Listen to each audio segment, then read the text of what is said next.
ngolamanisi. Iyo lento engishoyo ukuthi mina ngibhadale umuntu ukuthi ayongilama azongilama. Because yena uzoba amphekela amwashela amcleanela. Mina ngihlelile eCape Town. Bese ukuthatha ugogo omdala. Ugogo omdala uza nomntana wakhe ontombazana because ubona ispace ivulekile nangu umkhwenyana umfazi akekho. So makangene lo muntu lo. Lento le yepoint lokuthi abantu besifazane they always think izinto about imali and they always think ukuthi yena mayisebenza kahle can get away with a lot of things. Yes. Yeah. So for the fact ukuthi wena use Cape Town already asingasebenzi Cape Town wena usegoli ekhaya kusengane.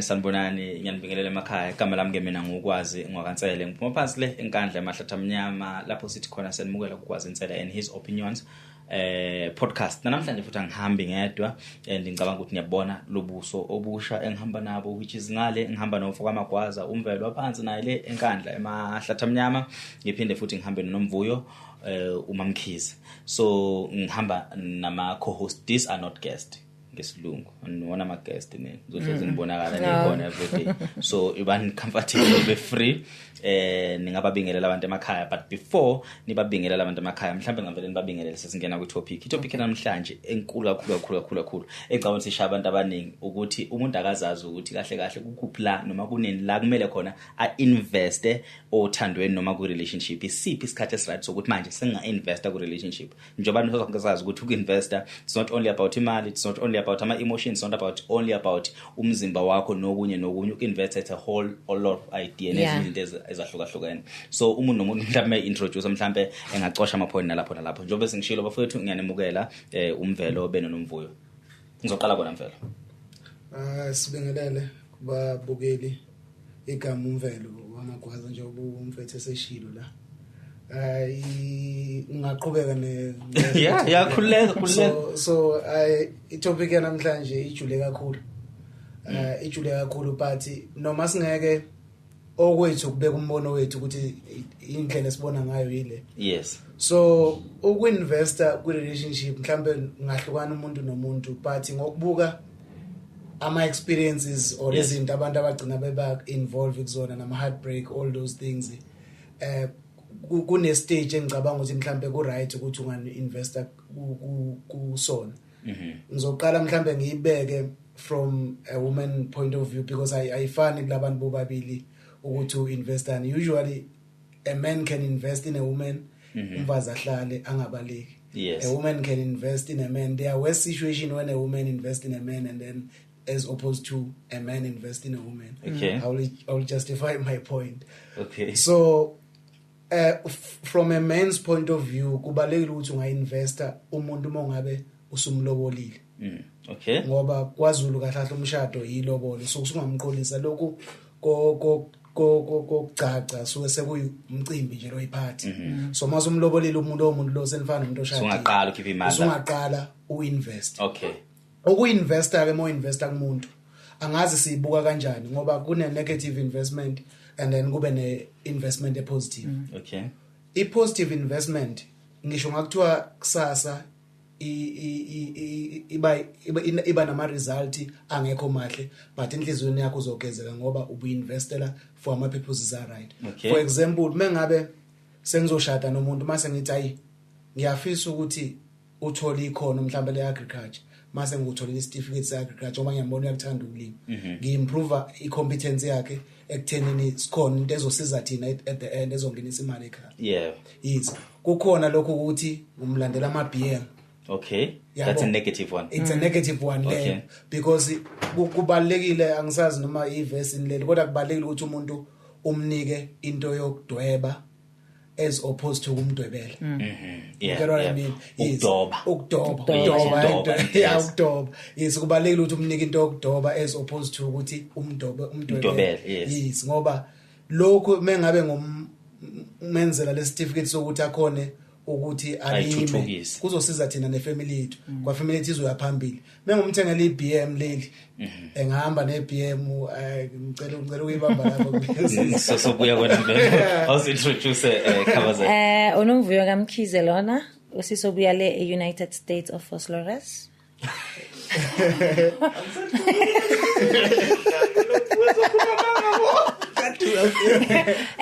ngiyajabula kuba khona Bhutkwazi and I really appreciate the space and ngiyathemba babukeli bazojabulela uhlelo lwethu. Mina I believe ukuthi uku-investor ku relationship you can invest as soon as you can. Uyayazi into ifunayo ngithi? Yes. So if uzothatha isikhathi ukuthi uinveste kuyo, do you know how long it's going to sustain you before you invest? Is it going to stay with you or is it going to leave you? But Ma invest emntwini mina personally I'm not one person obheke investment in terms of financially. Yeah. You understand? Okay. So mina ngibheke investment in the long run. Okay. So if a person is going to invest, maka invest emasekazazi ukuthi yena seka right. Don't invest in me ungakabi na sure ukuthi uyafuna ukinvesta noma ufuni, because that thing it breaks a lot of people. Isilonda singaphuli. Mhlambe iplay investment okhuluma ngayo investment yothando ngikhuluma nge-investment. Okay, sorry I didn't specify investment yothando. Kunabantu abenza ngathi bayakuthanda la emhlabeni, ayenze ngathi uyakuthanda afuna uku-investa nawe. Only to find out, I think we spoke about it in the previous episode ukuthi umuntu kube ngathi uyakuthanda kanti khona lento ayilandelelayo kuwe. Yeah. You understand? Wena ngaleso sikhathi uya-investa uyangena uyahlala kanti yena akazimisela ngokuhlala kuwe. So mina I'm talking about that ngaleyo investment. So ngesingawe uthi umuntu akathi ngena be-invest noma uthi umuntu akangena mayise bakhona abangangena ba-invest mina personally how do I invest ngothando ngesingawe? Ngena ungitshela ufuna ini empilweni. Do you want to get married? Do you want to start sidlalisane qala before ubone ukuthi ngile nto ifunayo noma cha? Because if uzongena empilweni yami ungenasho ukuthi ufunani, then I don't see a point in us being together, hence my situations. But just to maybe beg a point lento lokhuluma ngayo. Do you understand ukuthi kuyenzeka siba abantu aba right nabantu abane purpose e right sihlangane so two but uthi asikho right for one another? Yeah. We understand ngalona. Uthola ukuthi even kwi break up akekho wrong. Hey. It just that nje ipurpose yalento lento ehlanganisa lana ingoba si ready futhi sobabili but asidalele wena. Hesh. Mhlawumbe hayi ngoba mhlawumbe kuNkulunkulu ngempela ukuthi hayi ukuthi uNkulunkulu akasidwebelanga ukuthi sibe ndawonye, but ubuthina bu right umuntu enomunye umuntu hayi thina sothu kanje sizinqole ngase asidalelwananga. Ipoint kaMvelo ngiyalithanda. Ufica umuntu wesifazane already for umshado. Already for ukuvusa umuzi. Nami ngiready as umuntu wesilisa ukuthi ngawuvusa umuzi. And futhi ngoba ngiready ngisheshe ngiyitshele ukuthi mangimthokola umuntu already ngizomthatha ngimenzo wami. Ufica ukuthi yebo khona already kodwa akekho ready for mina nama ngikho ready for yena. Yeah, because asifana ngithi ama goals wethu awafani so kungena emlomeni. Yes. Yeah. So ufica ukuthi ezinye izinto engikholelwa kuzona othandweni akuzona izinto akholelwa kuzona othandweni, not only othandweni nasempilweni nje in general. Nesithola niphikisana njalo nasidingo sokuphikisana ningekho. Akuve kulula ukuthandana nomuntu othima ubeka into ufica ukuthi akudingi ukuthi uyichaze kakhulu ngoba usheshe wayibona, but akuve ku difficult ukuthi umuntu ni ready nobabili ukuthi niyangena ku relationship and manje niyashada, but each and every time mawubeka umbono niyaphikisana. Yazi ukuthi nifice nize niphikisana ngisho nangengubo yokugqoka eniyogqoka umshado wenu. Ufica ukuthi niphikisana ngisho ngamaphupho enu namaphupho nayifisa into ezinhle kodwa into ezinhle niyibona ngendlela engafani. Wena okuhle kubuka kanje naye okuhle kubuka kanje. So ufica ukuthi ngoba niyakholelwa ekutheni nobabili ready niyazama ukuyilungisa lento kodwa manje into yeni ingalungiseki. Niyifice nilwa niyifice nixabana njalo niyifice ninenkinga kodwa manje manje niyabheka inkinga akekho wrong akekho right kulezi inkinga. The only problem ukuthi no negative no negative. Yeah. Exactly. So now mina ngesingami i-question yami angayiphendula. I'm still gonna go back kumvelo kulela point la kade libeka lo nkosikazi njani ukuthi you only invest umuntu osumlobolile noma investment iqala lapho kumlobolweni. But now wena Khabazela wasubuya ukuthi umuntu wesilisa esisuna umuntu wesifazane esisuna ezengena ku relationship usuke ezazi ukuthi usefunani, so akaqale lapho invest. Yes. But now I oppose that because mina as umuntu wesilisa mangizohlangana nawe as umuntu wesifazane ngisuke ngingakayazi into engiyifunayo kahle kahle ngawe ngaphandle kwalokho engikubone ngaphandle. Now sengizama ukukufunda wena ngaphakathi. Remember nina ngama forever ready. Angazi noma khona nebattery bizwa kanjalo. Ama ever ready. Yes. Nina ngama ever ready nina. Thina it takes time to realize noma ngingathatha isikhathi eside kakhulu but kunokungithatha isikhathi ukuthi ngithathe isinqumo sokuthi wena ngiyakuthatha ngikwenza unkosikazi wami ngenxa zokuthi uzofika empilweni yami ekufikeni kwakho empilweni yami kunezinto ezithile ngisafuna ukwenza isiqiniseko ngazo as umuntu wesifazane ukuthi mina as indoda ezintweni enginokuyidinga mangifuna ukuvusa ikhaya lakithi uyizona yini wena so wena as umuntu wesifazane why ever ready? It's because awuyili uyovusa umuzwa wakini uyovusa umuzwa kwenye indoda. Imina owazi umuzwa wakithi ukuthi udinga uhlobo olunjani lomuntu wesifazane. So let's say mina umuntu wami wesifazane engimdingayo angimdingi umuntu osebenzayo angimdingi umuntu ozobuya phuma ekhaya ngoba mhlambe kuyisizulu esikhulu esengibhekene naso kimi noma sekuizulu esokuthi umfazi akangasebenzi. But ngoba ngazi la ngibuya khona mina ngikwazi ukuganwa unkosikazi obuya hambe yosebenza ekubene ekhaya ngazithatha kho umuntu. Uma mina ngigana unkosikazi ngizofuna unkosikazi ngenze isibonelo ngizofuna unkosikazi ozohamba yohlala lapha ekhaya ngoba imini wazicekela kithi so investment yami angikwazi ukuyilahlela kumuntu wesifazane ngibe ngimazi kahle umuntu wesifazane usebenza eCape Town kanti mina ngidinga umuntu ohlala enkandla so we might be a match sizwane ngokomoya sibone zonke izinto zi-right for abili sibonana ngathi is-ready but manje ushawele leya point engekhona ukuthi ngikhetha kakhulu but ishawe ipoint lokuthi nongabe siyazama ukuyikhuluma ukuthi we mama mangase kuthi uyasuka eCape Town uyosebenzela ngasenkandla ngingavuma yini uyichithe ngazo zombili izandla ngoba iphupho lakho ukusebenzela eCape Town akaze uyibone usenkandla kanti mina ngikhuluma indaba senkandla angisakhulumeli ngothando sengikhuluma ngalo yamuzwa wakithi engibuya kone ngazi ukuthi akukho umuntu so uthini kulelo point how do I invest kuwena sibe ngibe ngazi kahle kamhlophe deep down ukuthi mancane amathuba you cannot in that case you cannot invest kumuntu lona I'm sorry as in never so it's like everything is like ngiyaxolisa but I don't think ukuthi ungakwazi ukinvesta kuloyo muntu loyo because angithi mawuhlangana nomuntu umbekela we spoke about this as well you cannot tell a person everything you want in a day. Exactly. That's going to be difficult for you to explain everything ufuna ukuyikhuluma noloyo muntu loyo. However, yabona leyo ukuthi umuntu uyamkhetha mina yazi I've never been married so I take life as easy as I can. There are men who would say I saw a woman and decided to get married to her in 3 months time. Yeah, true. Yeah. So I'm talking about that type of investment. Just know what you want from the onset, from the get-go. Hence, usho na ukuthi wena ufuna umuntu ozohlala ekhaya. Ongeke ahamba yosebenza eCape Town because iplan yakhe was to work in Cape Town, not to go back to Nkandla yohlala ekhaya kubo mama wasekhaya. Mhlambe kungakona ukuthi umbuzo ngobhekisa kwena wedwa. Maybe nomvele engabeka ipoint la. Mvelo usumbonile unkosikazi. Uright lo mfazi. Intombi iyo yonke into engicabangayo ukuthi ngayidinga kunkosikazi wami kuphelele but uhlala eCape Town wena unkosikazi wakho umfuna ekhaya sengimbone in terms of observe ukuthi ngiyambona noma ngibona ngokuthi ngokuphila naye okay but uhlala kude mhlawumbe ngihlala eCape Town no2 kumele siyilungise la ekuthenini mina umsebenzi wami ukumthatha umfazi ngumlethe ekhaya and then ngibeke futhi ama rules asekhaya ngendlela esiphila ngayo ekhaya sekukuyena ukuthi ama responsibilities akhe ezumfazi if engezokwazi ukwenza uyena kumele enze uplan not thina uyena kumele enze uplan for example if ngithatha umfazi njengamanje ngimtshela ukuthi mina ngingedwa kuma imina ngedwa ingane ekhaya so njoba nguthatha noma useyaguga ngiunderstand ukuthi uyasebenza but kumele nguthathe ngoba ngiyakuthanda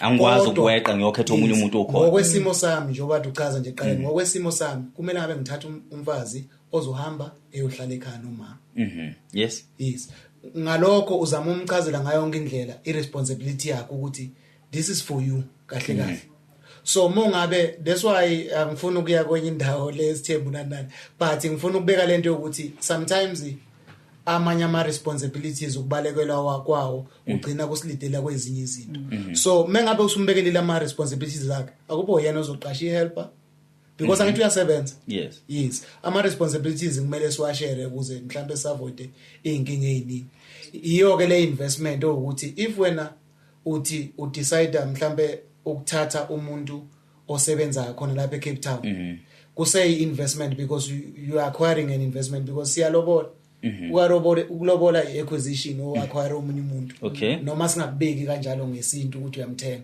but uhambisa inkomo kubo ukuzezekini so uma umthole esebenza kuyi advantage kuwena kodwa kuyi responsibility kumele ukwenze kube clear because irresponsibility yakhe zendoda kumele uku understand ukuthi ukusetha ama procedures nama rules ekumele yena awafollow wena uyamlead akumele kube uyena oleader wena emzini kababa at the end so mengabe uthi umthole esebenza kumele ayohlala ekhaya akube uyena ozothatha isinqumo sokuthi athole umuntu ozosiza uma wakho so lo muntu lona ngenza kanhla ukuthi mhlawumbe socela kuba umfazi wesibili kanjalo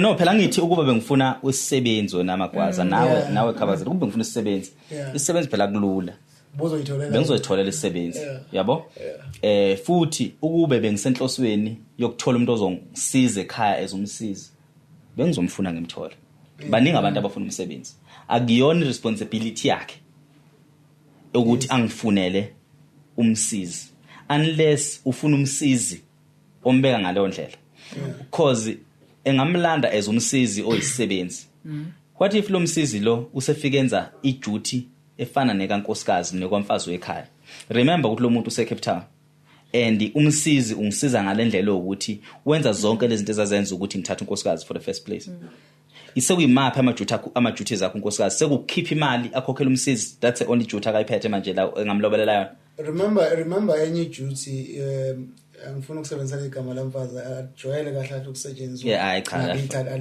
alivumelekile futhi ngiyazi so asithi unkosikazi so uma ngabe kuhlangana abantu ababili kahle ngokweqiniso kubalekile ukuthi mawushada today ngubona after 5 months ngibona ukuthi imakoti ufike nalo mehluko lo njalo mengibona ukwazi sehleze egamile bengihlezi ngombona ukwazi eqoke kanje kumele kube nomehluko same with umakoti lento ebiyenza kudala uthatha umaka ushada isipaja muhle usezacile kuthiwe ufazi yabo kusho lo muntu loyo akaphathekile kahle kubalekile ukuthi yabona mengabe nihlangana it's an investment to an investment yes so kumele na appreciateane one another and then kubonakala ukuthi njengamanje niphethene kahle so ukuzoshada kwenu nobabili akukhona ukuhlala ekhaya kuphela ukuzoshintsha impilo yakho uma ngisho ngakuthiwa kade sikhuluma nalento eqaleni ukuthi izinto ezinhle azibe modern ayikhona ukoverpower izinto ezimbi yes so mengakhona umeter one of your requirement but ngikhonile ukushintsha izinto zakho usune studio manje mhlambe mina ezunkosikazi enginvestile kule studio yabo ngikhonile ukufika noshintsho empilweni yakho kuse ukuthi lapho ngiya appreciate le investment ezumuntu esifazane enginiwe uNkulunkulu so ngamanye amazwi sithi thina asikweqi khabazela uzosiphambisa ngizonibamba phakathi so ngamanye amazwi sithi thina unkosikazi momlanda umlethe ekhaya akusesikhona kuphela ukuvusa ekhaya ngokuba khona ekhaya ngokwesikhathi sanamhlanje kodwa kukuvusa ekhaya nangezinye izinto akazenzayo endodeni khumbula wena uyikhaya okay wena uyikhaya so mangabe wena ungaexist ikhaya liyaphela so mekuthu uzovusa ekhaya ideep lento then ukuthi ikhaya umuzi yabo ngilalela futhi ukuvusa ekhaya ukuthi afike la azala ingane zala ekhaya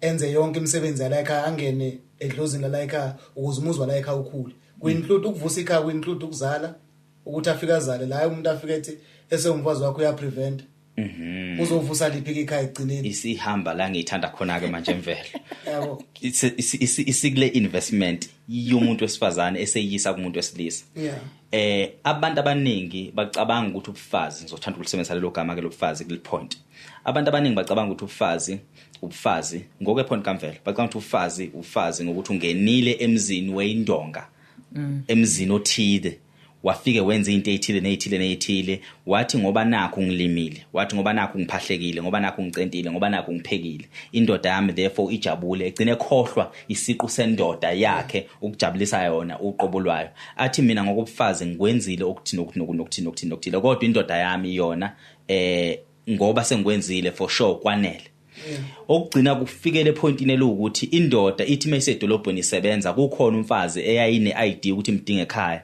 igcina ithatha futhi omunye wesibili umfazi khona lapha eGoli, which means isithembu awukwazi ukusithatha kuphela ngoba nakho kunomfazi ongekho ekhaya unoseGoli, which means isithembu ngasithatha kunomfazi osekhaya wena useGoli ngoba kwawena ulikhaya ungapha eGoli. So ipoint elikhulu kakhulu ukuthi ungabathatha abafazi ababili ingenxa zokuthi kwawena ngoba uyilikhaya useGoli umfazi esekhaya nawe uyadinga ukunakekelwa njengekhaya, yabo. So now alikho point la akuthiwa khona ngoba nakhaya ukwazi usemthathini inkosikazi esekhaya wethe ufuna inkosikazi esekhaya sekuphelele. Nami ngazitshela ukuthi kuphelele kanti akuphelele ngoba mina ngingapha eGoli angikho nayo inkosikazi ekhaya. Now lokho akuyenzi investment yomuntu wesifazane ibe double ibe mbili ukuthi ngikuthathe ngikusekhaya ngikudinga ukuthi ungivusele umuzi wasekhaya uphinde futhi uvuse umuzi oyimi ngiseGoli. Akuyenzi ukuthi egcine kumfuni effort embili. Ngazi sike sakhuluma ngayo lento lesengaphandle. Sikhuluma ngalento ukuthi imothandwa kakhulu abantu basemzini ayilungi izinto zakho. Yes. You know why ugcina kukanjalo? Yeah. Sabantu or abantu besifazane or not nje angeke ngithi sabantu ngabe ukuthi in terms of gender sabantu we tend to focus kwizinto esibona phambi kwethu instead of appreciating ukuthi why ngila. Mobuka ama relationship amaningi where intombi ingafuna ayaphumelela as opposed to intombi ithandwa kakhulu. Okay. Engenxa ukuthi le ngafuna ifocus kakhulu umkhweno wayo. Ayinendaba ukuthi uba nomthini. Okay. Ifocus nje kakhulu umkhweno wayo as long as ngimenze happy. Ubaba. Ayinandaba ukuthi omunye umuntu uthini. As opposed to le ishayela izinto zabafowenu zonke kodwa uthothi nje ihluleka ukuthi appreciate wena. Ikwenza wena ufile angaze ngathi uyini. Kodwa mayiphuma ngaphandle wonke umuntu happy for yona. Lawo ma relationship awa survive. So into ebalekile ukuthi mengulanda uza lapha ngithi uzovusa umuzi wasekhaya wena uzo appreciate le investment eyimi wenze sure ukuthi siba successful together because umuntu wesifazane uyi support structure. Yabo mengabe se supporter ifamily lo because kumele umchazele nakhona uma uthi uzovusa umuzi wakithi umchazele ukuthi ngisho kanjani. Yeah. Mina ngeke ngushade sengingabe ukuthi mhlambe nginenkinga ukuthi ingane ngiyithule but mengushada la ngizovusa umuzi ukuthi wandise umuzi wasekhaya wandise isibongo sasekhaya. That's why mongabe usuthi wena awusafuna ukuzala mina ngine right yokuthini ngiphume ngaphandle ngithatha omunye umfazi akwazi ukuthi ufike uvume indaba omshado mase uzongalela inamba yezingane kumele ngibe nazo. Okay. Manje into engifuna ukuyi-understand la ukuthi ubukwazi ukukhuluma ngendaba yokuthi khona obase Cape Town wena uthe khona kumele amfunele abhadale imaid ukuthi iyo sebenzela ekhaya. Yeah, ngifuna uku-understand. Mina bengisho ipoint lami lilodwa kuyi responsibility yakho ukuthi lo muntu lithi iBhayibheli owesifazana ohlakaniphileyo uyawakha umuzi wakhe kanjalo uyisula uyawuwisa. So kuyi responsibility yakho ukuprotecta wonke lo mndeni. Mase ngithatha sengisuka inganuko ngivuka inganuko nje you have something to do with it. Mana ngichaza Mengichaza ukuthi mina nje izinto zami vele nje ngingazala abantu besifazane. Angithi isikeza chaza eqaleni ukuthi uthando luyiprocess ne. So mele iprocess ngiyiphethe kahle sonke lesikhathi ngize ngiyakushada. Sengiyakushada manje i-challenge esinayo ileyo ukuthi wena uyasebenza. So ileyo ukuthi uyasebenza. Yabo and then ngibeka kuwena lo responsibility and ngiba clear about yona ukuthi no ikuwena. So mengibeka kuwena angibeki kuwena ngenxa ukuthi remember mengabe ngiyibeka responsibility kuwena it has nothing to do with finance. Yeah. I can give you imali ukusupport idea yakho ukuthi no since baba ngisebenza eCape Town ngicela ukuthi siqashe umuntu ozohlala ekhaya. But lento ngaleso sikhathi ngihlale let's say ngilana eJuice okay. Or mhlambe ngisekhaya sike sithi useduze noyedwa phakathi kwalabantu ababili mhlambe phakathi kwekhaya neCape Town sithi ngihlala ekhaya ngunike responsibility angithi ukuthi wena you must take care of that gap. Mina ngihamba ngiyobhadala umuntu ozohamba yonelisa indoda yami mina ngihleli eCape Town. Ngimbhadala ukuthi angiphathele umuzi angibhekele umyeni angibhekele abantwana. Usukhuluma ngophi ukunelisa man? Mama but khumbula ukuthi akakuforce. Akangiforce angithi vele thina abantu ethi ngikhulume ngamantombazana wamanje. Amantombazana wamanje vele anamamithi. So ngithatha imaid ngise Cape Town iyohlala enkandla nawe. Yeah. Yes. Yeah. Ayikuphi inkanuko leyo nto leyo. Uhleli nomuntu okwenzela yonke into mina kumele ngabe ngikwenzela yona. Ngibona maybe once after 3 months. I cannot see you every weekend. I cannot be with you all the time. Ngibhizi ngale business ongivulele yona ngale. So no uyasebenza not ngiyasebenza ongangiphi isikhathi ukuthi ngibe yes ngibe sekhaya. So yonke lento lena ngokwesilungu bathi you asking the wrong person. So ngokuchaza kwami ekuqaleni ngithena yonke lento irresponsibility yakho. Okusho ukuthi mana ngifuna ukuchazela okusho ukuthi soyixoxa ngethi lento lesiya communicate. Ngiyatshela ukuthi mina ngitshela front ukuthi before even start ukuthi mina ngifuna uyovusa umuzi wasekhaya and ngokuchazela ukuthi isimo sikanje. So into engibone beyenza abantu besifazane manje bake bemkhethe umuntu oyihelp abamqashayo. Bekhethe age all those things bakhetha njengamanje ba prefer laba abantu angathi bakhulile abazi ukuthi ngeke uzuye kuyena but leli point kade libeko ukwazi you cannot run away from law nokuthenini mangabe use Cape Town esenkandla ukwazi maningi ama chances ukuthi uzokulamanisa. Iyo lento engishoyo ukuthi mina ngibhadale umuntu ukuthi azongilama because yena uzoba amphekela amwashela amcleanela mina ngihlelile eCape Town bese ukuthatha ugogo omdala ugogo omdala uza nomntana wakhe ontombazana because ubona ispace ivulekile ngangumkhwenyana umfazi akekho so makangene lo muntu lo lento le yepoint elokuthi abantu besifazane they always think izinto about imali and they always think ukuthi yena mayisebenza kahle can get away with a lot of things. Yes. Yeah. So for the fact ukuthi wena use Cape Town already asingasebenzi Cape Town wena usegoli ekhaya kusenkandla. For the fact ukuthi usenkandla usegoli mina ikhala msenkandla already wena njengomuntu osifazane sekunendima osuyigejayo. Awukwazi ukuthi ungaba sengoli indoda isenkandla but you can have indoda nayo egoli nobabili besegoli. And angeke ukuthi ushadile indoda isegoli wena use Cape Town ekhali senkandla le angeke isebenze yabo leyo nto leyo isibonisa ngokuthi wena ingakanani indimo oyidlala financial le ekhaya ngokuthi mina nguvumela ukuthi uhambe uyosebenza phesheya ke ilwandle mina ngisale egoli ikhali etisenkandla lokho sekuveza amamaselo wasebenzisile ngokuthi wena nje ubuye phesheya ngenxa uzohola imali eningi so manje emalini eningi uzoyihola usubone ukuthi wena ukuoverlook konke okubalekile kwethu wasucabanga ukuthi mhlambe nje usunemali usungakwazi ukuthi sorting inkinga eziningi wasukhohlwela ikhaya umvela kakhulume ngalo lokuthi mina njengendoda ngingedwa ngilikhaya so mina ucabanga ukuthi ke ngaphekwe imali yakho igijimeselo ihambele eCape Town ihambela phesheya kwelwandle mina njengekhaya lakho nginakekela ubani but asike siphendule lento ngoba ngathi sigxile kumuntu wesifazane asike siphendule ngomuntu wesilisa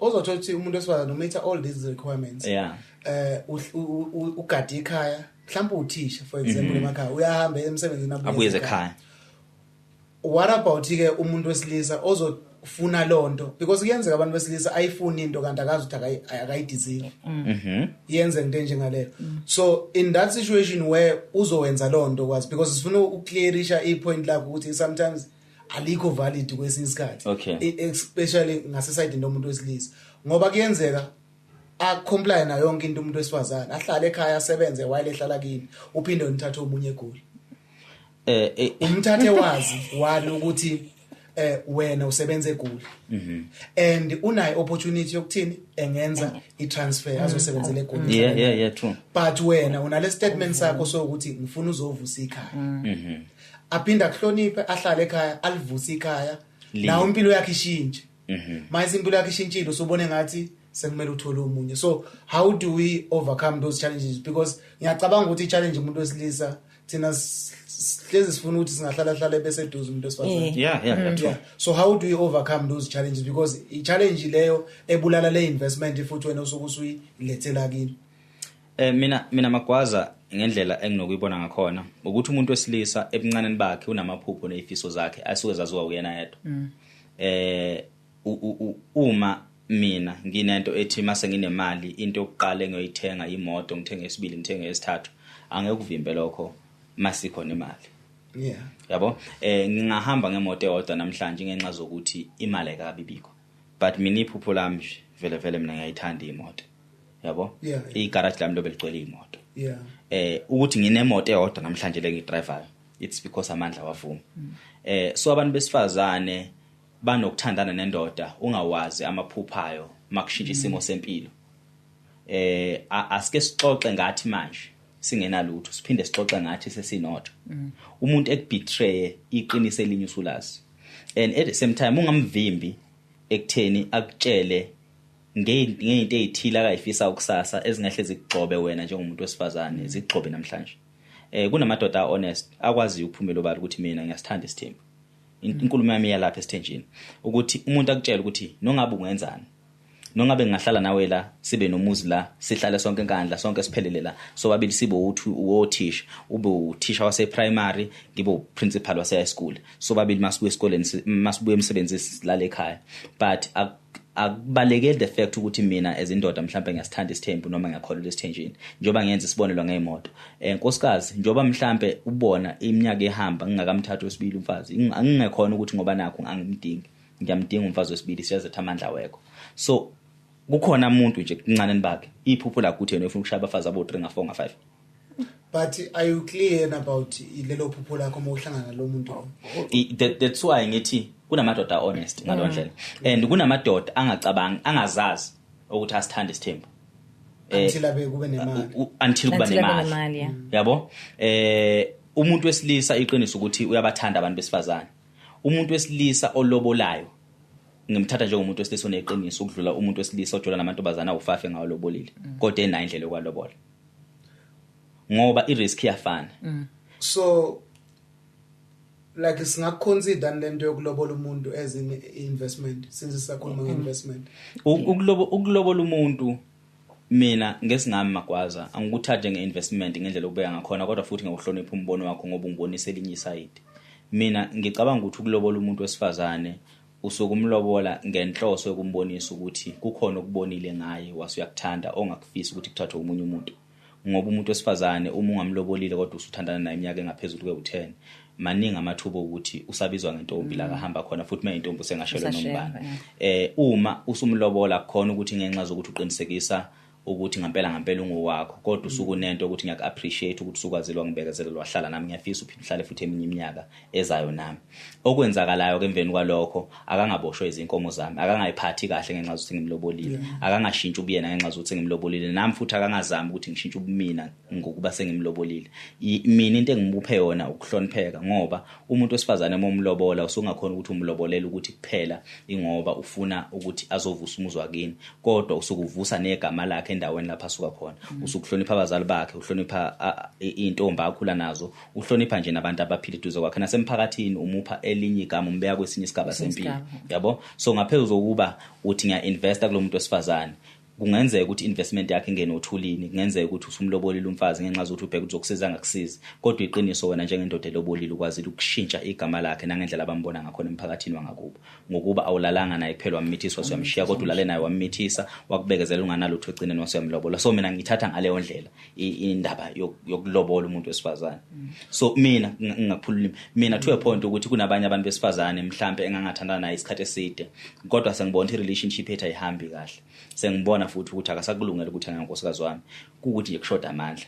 ngibe nayo indlela ukuthi ngiyafisa lo muntu osifazane ngimshiye sekukhona engamnika khona okuyivalue isikhathi akasichithe nami ngokumhlonipha nokuhlonipha abazali bakhe uma mhlambe nomntwana kukhuluma ukuthi mhlambe ngizamile ukuhlawula abantwana noma ngimlobole maqede kumloboleni mase kuba ukuthi ngigcinile ngisaqhubeki ngimlobole mhlambe futhi ngimshade ngimshade ngazi kahle ukuthi isikhathi sami naye sisavuma ngekusandawo ngilobola lesa sikhathi esidlule kusona ngiyazi mhlambe egcineni kuzomhetha but sengilobola lesa sikhathi I don't know if I'm making sense nginayo leyo nto ukuthi ngiyefisa ukuthi ngimbonge ukuthi ngiyabonga ukuthi uphile nami manje why kanti ungambongi ngenye indlela instead of umthembise iphupho elingekho angithi ngakho ngithi kubhlungu phela ngoba uzogcina umshiya angikaze ngikwenze ngiyaka understand but I'm asking from your point ukuthi umshada kanjani wazi ukuthi uzomshiya ayikho into ebhlungu nje ukuthi ungene emshadweni udliwa i-guilt because you already know ukuthi I'm not gonna stay here ngizohamba uyazi ukuthi iqiniso lento ingifundise ngimdala uNkulunkulu wami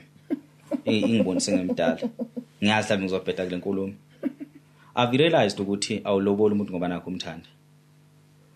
Awulobola umuntu ngoba nakho uthando lweni lusavutha. Ulobola umuntu ngenxa zokuthi usubhekelela isikhathi sakhe nezimo zempilo nezinto osuzenza kuyena. Mina ngiyakholelwa ekutheni kunamadoda alobola eminyakeni edlule elobola abantu besifazane ngoba ebakhokhela isikhathi sabo. Ngiyakholelwa ukuthi khona umuntu silisiwa kwakwenza lokho. Ingani na ingenxa zokuthi masilokhu samba isikhathi nempilo umuntu wesifazane nomuntu wesilisa abangabantu abanamaphutha, which means umuntu nje general umuntu ewuye umuntu onamaphutha. Emaphutheni umuntu akawenzayo kukhona amaphutha angaxoleleki, kunamaphutha axolelekayo. Kunamaphutha nezinto ezithile ezinokwenza umuntu wakho obona ukuthi leza kuzona izinto engathiwa ngempela ngafisa unkosikazi wami ezenze, kodwa ngokuba ungibekezelile kwezinye izinto ebezizimbe bengizenza ngaleyo ndlela ngamlobola. Kodwa deep down ube wazi ukuthi la ngilobola ngihleli. Sengizothi kumntunga kodwa mntunga akasafi ngani. Yes, but yes, the way you be ngakhona ne, it takes me back to a situation engidlule kuyo. And manje I'm seeing the light whereas before bengayiboni. Kwafika incwadi. But bazokhipha. Yes. Kimi. And then kwaba abantu abakhiphayo. Mabafika abantu abadala bathini? Riqalena mane. Ngesipedi basho kanjalo ngazo basho kanjalo but like bathatha bonke abantwana kusho ukuthi bafuna angithi makulotsholwa kakhulunywa ukuthi niyahlawula noma niyalobola. So manje bathini ungathathi ingalo yonke. Yeah, leyo nto leyo abayikhuluma kanjalo. So then bafike balobole vele baqede benze konke. After that ubhuti makafike banganini uthi bengamloboli. Benyohlawula abantwana abantu abafuna ukulobola yena abasekhaya. Oh, yes. Okay. You understand? So now that you're saying it dawns on me ukuthi clearly this guy already knew ukuthi kahle mina bese kafuna ukungeza. Yeah. Aqede angisuse ngoba impatho beyingasekho vele from that time. Up until isikhathi lesihlukene ngazo. Bese ubona nje impatho ukuthi ayisekho right, izinto zihamba zimaginqinqinqi uthi uyazibuza ukuthi kanti sekushintshe phi ngoba lo muntu uthe uyangishada. Hayibo. Akutshele kahle bengakushadi bengihlawula abantwana. Yazi indoda iyaba namanga manisaqala i-relationship. Kodwa ayikho into eneqiniso njengendoda maseniphakathi nendawo seniyela ngasekuphetheni. Yeah. So izithi izofa noma nizohlukana kodwa masekuyela ngasemaphethweni la senithi khona uthando lwenu selinesikhathi ilapho ubona khona iqiniso lendoda. Yeah. But just to add ngiyacabanga ukuthi kubalekile mhlambe bosisi nobhuti kubalekile ukusunderstand lento lena ngoba ngeke ngabona especially ibona lezi zinto kuma social media uthola ukuthi simnandi siyathandana unemali uvela ngithi shango 5000 at that time there is no contract, there is nothing uyangipha. Yeah, at that time kusemnandi hlukane usuyangibhala manje ku social media usufuna lo 5000 kanti sibabili ungiphile.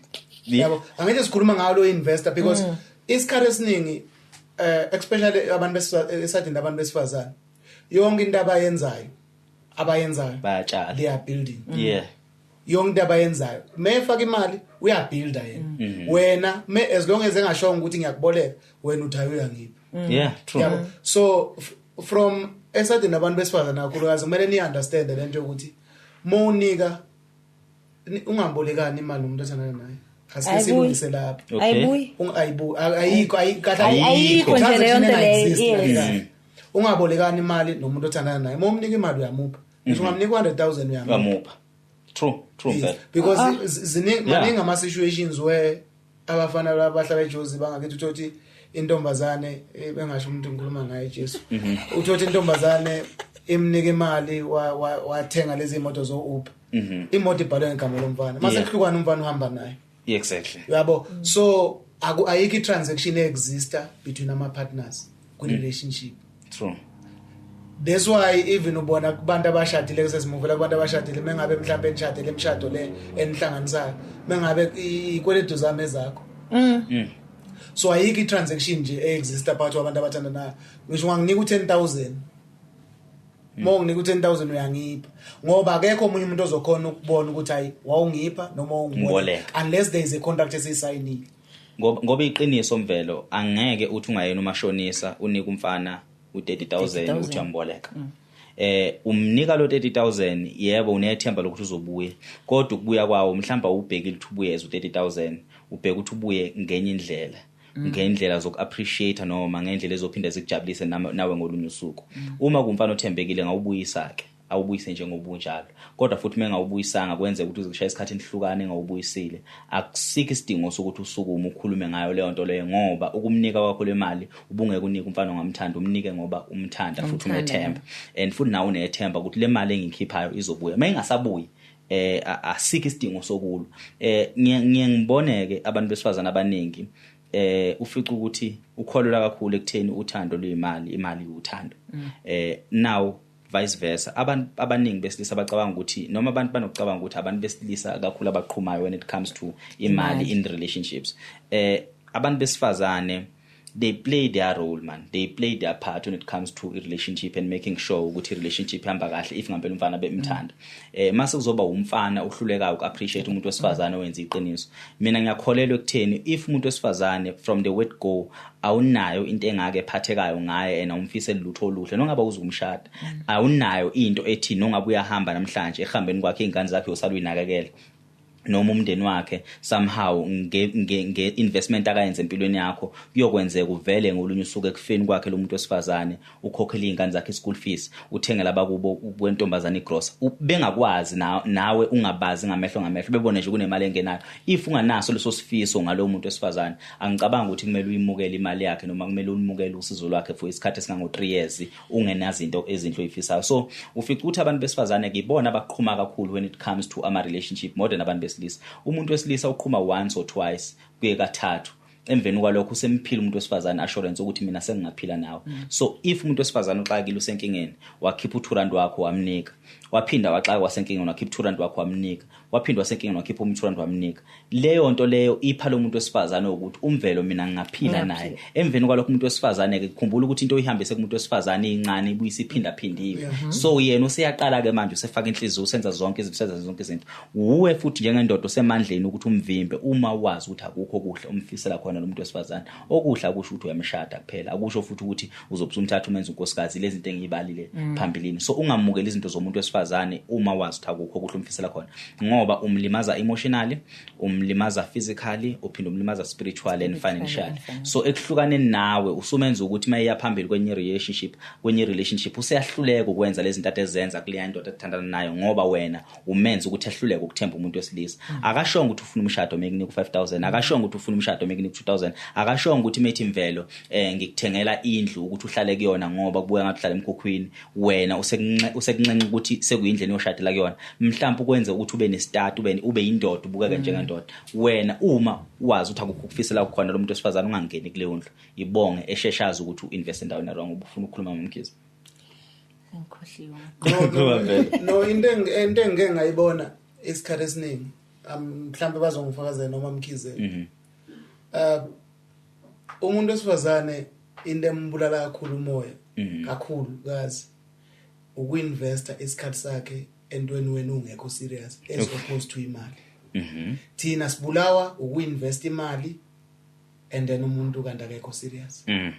Yes oyihlaziya imfethu oyicaca. Yes lento ade chazo mamkhize nje siqala like sisaqala la ukuthi menze lekucaca ekusaqala engaze invest zonke ingqondo yakhe nenhliziyo yakhe kuwena kanti wena ukho lapho because isikhathi investment isikhathi uinvest isikhathi sakhe sonke lo ekunakekela mhlambe ekayinela because akuyona ukunika imali kuphela okuhle umuntu angakwenzela khona even nje ukukayinela movuka ekseni emsebenzini impahla zakho iwashiwe zonke uinvest isikhathi uzama wonke indlela ukubonisa ukuthi no ngaba yilento oyifunayo yabo even ngakuthuba umdazo ngoba kuyenzeka bangene othandweni kuyena ukuthandayo uthi uyabona ukuthi awukho lapho kodwa unethemba lokuthi one day kuyoshintsha izinto uthi ukwenzela zonke ke lezi zinto ukuprove ukuthi no ngiyakuthanda uinvest isikhathi sakhe lapho khamba usuwaste nawe isikhathi sakhe uthi usuka uhamba uthatha itshitshe emhlangeni ushada sometimes basuke bangenzeli ukuthi umthande usuke ekuthenga amantombazana manje ayathenga Ngiyakutshela, I'm gonna be honest with you. Amantombazana manje azokunikeza imali akwakhe akuncedise, especially laba abazimela abosisi abazimela. They have this tendency yokuthi bathole umuntu ongelutho, bambone as umuntu ongelutho. Okay, sure. Bamthathe bambuild to a point ukuthi bazogcine loyo muntu loyo uzomshada. Okay. Because manje unemoto ngami, unekhaya ngami, abantwana bakhe ngiyabanakekela. Abanye bazobagcine bakhipha imali yamalobolo bazilobola bona. Because afuna ukuthi let me find a place to belong. Ufuna ibelonging lo muntu lona manje uyakuthenga wena ukuthi wena ngizokwenzela lokhu nalokhu bese na wena uthathwa yini uyangenzela kanti ngaleso sikhathi umuntu umnikeza imali yakho uyahamba wondla owakho umfazi nabakha abantwana and to avoid ukuthi this is advice to abantu besilisa abasebancane. Ngiyathanda mina advice ngengele sencane namvelo. Abantu besilisa uma kwenzekile wadibana nomuntu osifazana owenza njalo akakukhulisi kodwa uyakwakhela ugibe olukucindezelayo awuphinde ube indoda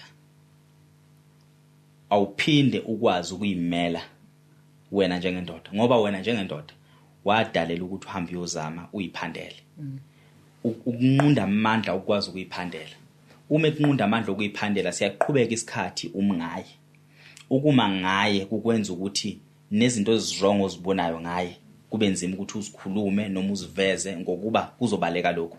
Khumbula wena emphakathini ukuthi usubukeka njengendoda ethile, ubukeka njengendoda edrive ama Range Rover, ubukeka njengendoda enomuzi, ubukeka njengendoda ethile nethile. Emphakathini ubonakala njengendoda esebenzile noma ngendoda eright.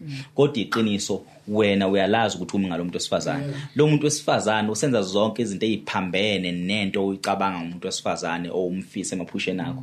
Konke akakwenza akuphambene nawe. Ekugcineni wenzani uyakubekezelela uyakuvuma ngoba uyacabanga ukuthi mawulahleka lo muntu wesifazane kuzophuma konke. Which means wena njengendoda uma uphila leyo mpilo ekugcineni zazi ukuthi awuhlukile nalabantu besifazane esibabiza ngama gold digger. Yes, awuhlukile nabantu besifazane laba ukuthiwa umi uphila ngendoda. Wena kahle uganile la ukhona. So mawuganileke uyobekezela emzini noma kunzima. So angitshele njengoba ku-advise abantu besifazane ukuthi abayisebenzele. Wena njengendoda uhluleke ukuthi uyisebenzele uzugcina udependele ekutheni umuntu wesifazane akusize ngayo yonke into. Leli point lami ke alisho ukuthi abantu besifazane besilisa bangabambisani ne relationship. Umuntu wesifazane can always provide but now make sure as a man you bring something. Ukwenzela ukuthi kungaphilelwana ngokuthi ngathi manje kuyancengwana. Usuyasaba ukuthi ukhuluma into ongayifisi ngoba uyacabanga ukuthi ngizothi ngiyakhuluma vele athatha imoto kube eyakhe mina ngisale nginganakhaya nginganalutho. So that was an advice from kwipoint kaMamkhize. Kutheni umfazi ka azilobole nawe njengendoda kumele ungabe proud. Yo bajabula kanjani awungeme nawo akufakele every month akufakele imali accounting akufakele bese na athi ngihambisa iletter into enginga one day ngizokuthuka ngakho. Yeah, besides ukuthuka there was a story that was roaming around Facebook. Ubhuti wathatha imali wazele indaweni zakho ezidlela imali untombazana ulinde ukuthi baze bazolobola. Sure. Ngemali yakhe. But ngicabanga ukuthi asaka clarify leli point leli lo ukuthi ikusiphi stage because akukho wrong kumele sicacise ukuthi akukho wrong ukusupporta umuntu wakho financial but ikusiphi stage yes ngoba mase ngishadile umuntu wakho ngisho ukuthi umnika imali no yeah because nekhadi lasebheki lingahlala ke imali uyikhipha kuleli packet yakuleli packet menikana imali ngishadile kodwa ibeka kahle mfowethu yabo so ikusiphi stage where like based on our observation like sibona kudala inkinga ukunikana imali. Mina mfana istage yini ngicabanga ukuthi is right.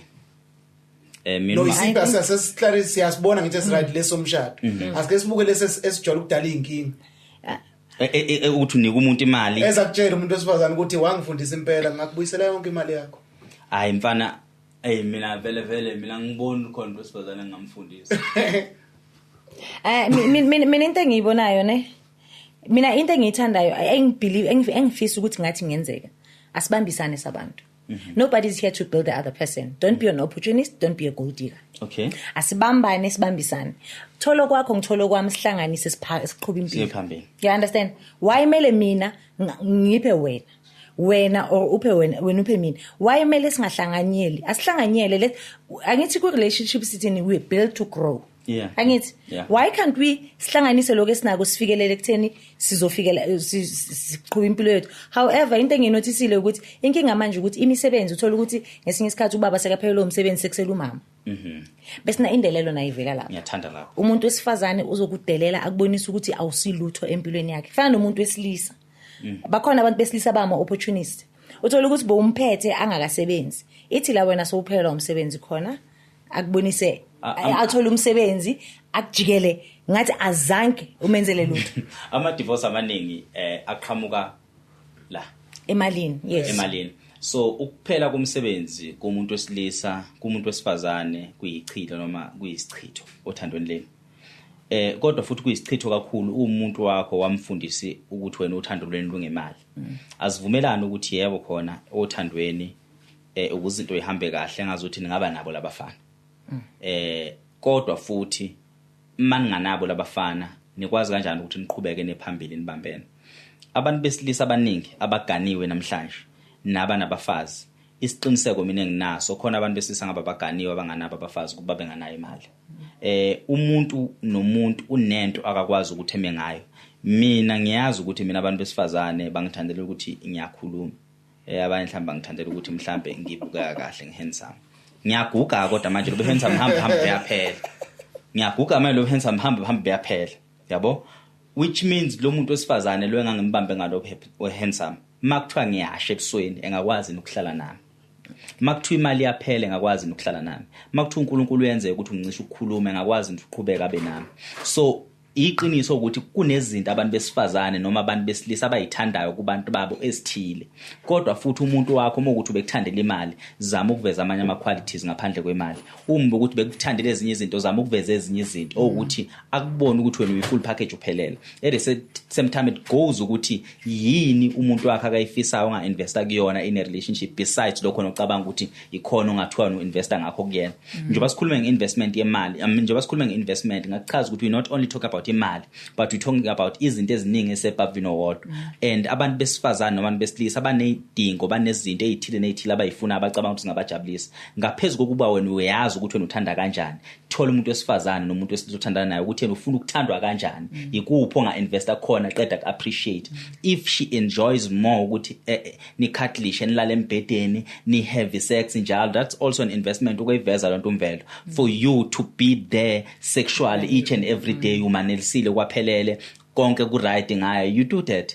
And kumele akwazi ukuthi lokho kwenzayo ukwenza ngoba wenzela injabulo yakho kuphela. You also do it for her and lokho kuyi-investment esuka kuwena fully ephelele. Engakunika imali u10,000 because 10,000 again awusho lutho. Wena lo 10,000 uyivele efanayo nale sex omnika yona every day. And ungangamniki sex ukuba khona emotionally nikhulume uhlezi umbonisa. Labantu besifazane baneyinkinga futhi kumuntu ekuthe bayathakatha odada bamzona. For the fact ukuthi uyamlalela wena futhi uyam-advise i-investment ejule kabi ukuthi each and every day inkingeni zakhe wena ukhona neindlebe zakho nokuthi wena uyamxoxela motivate. Mina futhi ngiyamotivate ana kuma relationship. Mina nje investment yami le ngigabe ngawo. Investment yami le engimngamakwasa. The love language. Love ukukhuluma. A love language, like a love language, the way you show your uthando lwakho emntwini, lento qedwe uyikhuluma, cuddling, being there, listening, zonke lezo zinto lezo, that's a love language. Umuntu uyambuza ukuthi what's your love language? Uthanda ini? Ngikwenzeleni kule relationship. Then wena ukuthi uvele course. Yes, uzokwazi ukuthi sibambane. So unalo ilungelo ke lokukhalaza manje makuthiwa nihlukene nomuntu. Phekwe into zonke usu-investile ku relationship. Seliphelile uthando. No. Lokukhalaza ukuthini ukhalaza kodwa ucansi lami olungaka. Yabona when it comes to imali awunalo ilungelo lokuthi not only imali yonke into everything. Unalo ilungelo lokukhalaza ukuthi ke sekushaya isikhathi lapha relationship anazi ukuthi bano wrong no two, right no two, phela relationship. Do you have a right to say kodwa? Kuzo depend ukuthi bo invested kangakanani kuleyo lwana, but I don't see a reason why should you say godwa, because if no two niyazazi ukuthi benena angithi sithi si wrong so you two akekho right, si right so you two, si wrong so you two. So I think you need to just accept. Hence manje sine problem ye GBV, abantu abasafuna uku-accept ukuthi uthando liyaphela. So go right noma wrong? Go right ukuthi phela uthando phekwe izinto engaka sengifakile. Hayi maliphele. nina futhi mamela angeke abantu besifazane mamela siphelele futhi sinokubadampa labantu mamela umuntu akubalele but manje uyabona ukuthi lento siyisho manje opposite into oyishuqala ukuthi isikhuluma ngikhuluma mina ngifakazela wena ukuthi you guys niya focus kulento ukuthi senginvest isikhathi sami esingaka yabo manje mangabe sekuwena ongasayifuni relationship but the guy naye o invest isikhathi sakhe mara ngithi sethu siya decide ukuthi siyahlukana ngithi wrong so wena ongidampayo kukhona ukuhlukana vele decide angathela no petrol ngoparaffin khona usuke khona uthatha isinqumo khona usuke uthatha isinqumo nobabili nisuke niyibona inkinga kodwa le nkinga khona osenethemba lokufuna ukulungisa khona osethi ngiyahamba onethemba lokufuna ukulungisa ulimala kakhulu ngoba usenethemba ukuthi kusengalunga ofuna uhamba usefuna uhamba uma wena ufuna ukuhamba ungishiye sengikwenza inesi ngakufundisa mina ngakwenza uthisha ngiyindoda yakho eminyakeni emingaka ngikufundisa ukufica ungelutho nalunga lokukhala but bafethu just nje mhlambe uphume eceleni ngishona eceleni yazi kumele sikuvumele ekuthenini imali idlala indima enkulu imali bafethu imali iyayidlala indima enkulu singakubalekela nje lokho but imali iyayidlala uthando nganalo esikhathini samanje baze bekutshele abantu besona abanesibindi ukuthi hey uthando lakho ngizoludla nothando lakho ngizongenzelani yabo so imali iyayidlala indima kanjalo ke mhlambe sesibuka indaba yemali asibuke manje ngema levels ukuthi if kuumuntu wesilisa onemali enkulu kula affecta kanjani uthando as opposed to mekuumuntu wesifazane onemali eningi compared to umuntu wesilisa sure no ungaphazanyiswe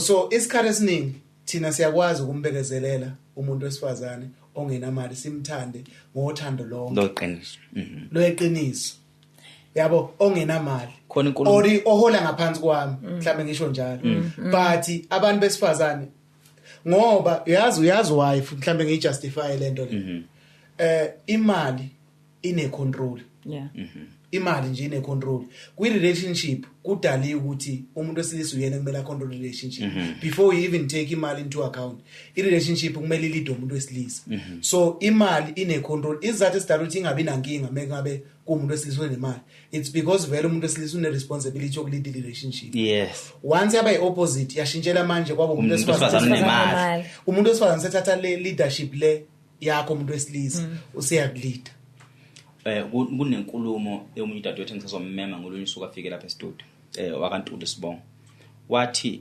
iphuthe eliningi lenziwa abantu besifazana abanemali ucabanga ukuthi mawusunemali ukushintsha iposition yakhe empilweni yendoda awuthatha imali yakho uyibeke eceleni wenze ngalendlela obungenza ngayo nganamali uma imali yakho ucabanga ukuthi ngaba nendlela yokudlala indima ku relationship ukukhulisa umuntu wesilisa wakho noma umyeni wakho kwayona leyo mali mayingena akucace from the word go ukuthi akuyona yakho eyenu kodwa lokho ntsele ukuze kusebenze lokho kushoyo kumele ukuthi uthando lo overpower everything because mina anqeni kuba offended ngenxa yokuthi angikutshelile sometimes uke ngisabe nje ukutshela ukuthi akunamali mhlambe sengicele kabili sengifuna ukubuya kwesithathu ngizoyicela yabo ngisabela ukuthi ngiphelele umsebenzi usikhathi kade izinto zi right sengiyasaba manje and wena ngenxa ukuthi uyangithanda as umuntu wesifazana ukubone le gap le ukuthi hey yazi ngathi u frustrated namhlanje because mase frustrated siba ngenye indlela sabantu besilisa uthi uyangibona and then unginike imali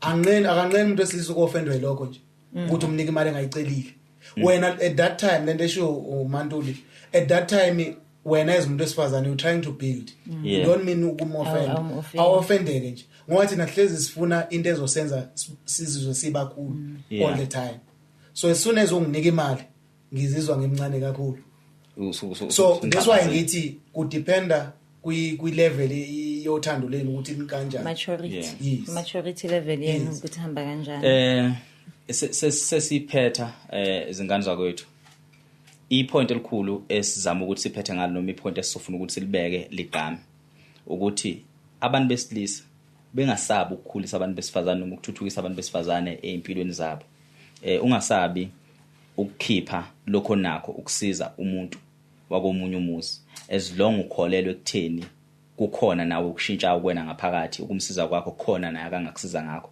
but futhi mengasakusizanga ngakho akungamlimazi noma kungakulimazi wena osizile ngoba ukusiza kusuka deep within siza ngendlela ubungasiza ngayo intombazana ongayazi mosiza umuntu wakho kanjalo kona umuntu wesifazane uma kukhona ukubona kuyipotential kumfana othile noma kumuntu wesilisa othile uma wena udecide ukumupha akube ukuthi wena ingoba uyaphana kungekhona ukuthi ngoba nakho uzama ukuthenga uthando ngiyangibona abanye bedubulana abanye beze bengena emajele beze befe abanye bebulawa yini na bebulawa ukuthi ungifundisile emveni kokuba ngifundisa ngase ngiyabhampa ngaba neBring akusho phela ukuthi ngoba nakho ungifundisile wangifaka esikoleni lokho sekungisanisa icontract sengothandana nawe kuyikhona naphakathi sisifa nawe umuntu wesifazana makukhona ongiphe khona lokho akukuphi igunya lokuthi sengothandana nawe inkona phakathi amaphutha asazokwenzeka njengawo wonke umuntu wesilisa ngisazowenza amaphutha ngisazoba nenkinga ngaphekwe imali yingakho ethe uMagwaza ngaphekwe imali kumele kube khona uthando uthandweni kuba nenhlonipho enhlonipheni kuba nokuphathana kahle so ngaphezulu